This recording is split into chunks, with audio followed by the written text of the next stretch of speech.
We are talking about how to set up an exercise routine. This is tip number 4.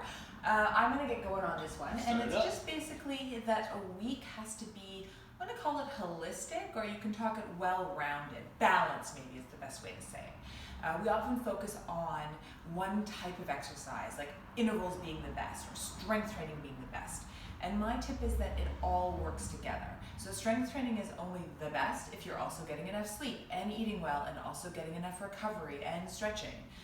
If you're really, really tight, you might need more stretching than more strength training. If you've been doing yoga for the last 10 years and not strength training, you might need more strength training.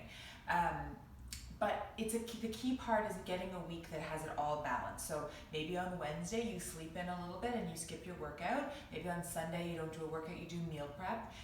You do interval training Mondays and Thursdays, and then Tuesdays you do strength training. But you want that well-balanced approach. You don't want it to all be running. You don't want it to all be yoga. Even though my fitness philosophy is finding what works for you and doing what you love, sometimes you have to suck it up and do things that you don't love in order to be able to do what you love. Meaning, I love running, but it's really high intensity on my body, right?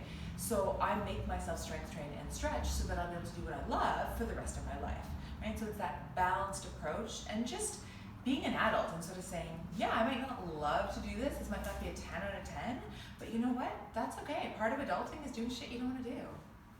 That kind of ties into what I was going to talk about, which is splitting up the body, splitting up the routine. Oh, yes, I like that. So you get some rest, but you still get to be active. If I go running one day, maybe the next day I work on my upper body in the weight room. I like that. And the next day I take a day off. I have a rest day. Yeah. I have a recuperation day. Do some meditation, some rolling, stretching. Some stretching. And then you get back and maybe you train legs after that the next day. I really like that. that. A nice split yeah, to your you body. have that balance and you give yourself what you need, but still saying that some type of motion, even if it's just stretching motion, is a non-negotiable.